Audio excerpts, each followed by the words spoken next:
Şeytan kaysi tarikadan insanlar al diyor. Şeytan kaysi tarikadan insanların üstüne bağdar oluyor, reis oluyor. Ve insanlar ona esir ol kalıyor.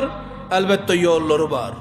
Bir yolu Hazreti Nuh Aleyhisselatü Vesselam. Buna neydeyin rivayeti? Son inşallah o yolu biliriz. Hazreti Nuh Aleyhisselatü Vesselam diyor, Allah'tan farman geldi, indi tufan gelir ey men peygamberim. Sen şu iman getiren insanları kâmâmindir dedi. Kiştâmindir dedi. 3 tabakı kişti kurşantı. Allah'ın farmanı bilen. Nuh Aleyhisselatü Vesselam iman getiren insanları kâmâmindir de. Kiştâmindir de.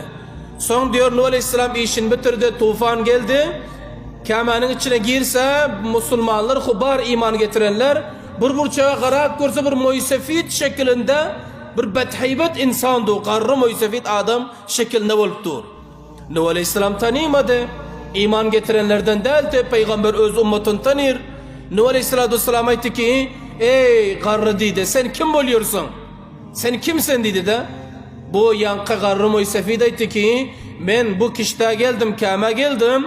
Ta ki sana iman getirenlerin yüreklerine tasallut taparım yanak. Kalıplarına musallat bolurum yanak. Şunun için ben böyle geldim dedi. Nuh Aleyhisselam bildi ki bu iblis aleyhillâne bol.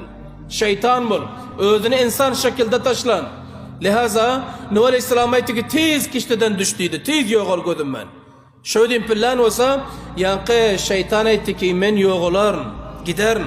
Ama sana bir gep aydı ki de indiydi. Ey Allah'ın peygamberi.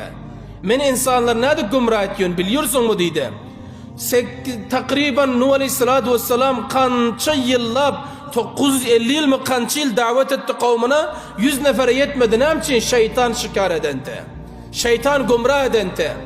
Nuh Aleyhisselatü Vesselam'a yankı şeytan etti ki ey Nuh peygamber dedi. Şimdi ben sana diyeyim mi ki insanlar nerede gümrah ediyorsun? Kalbin nerede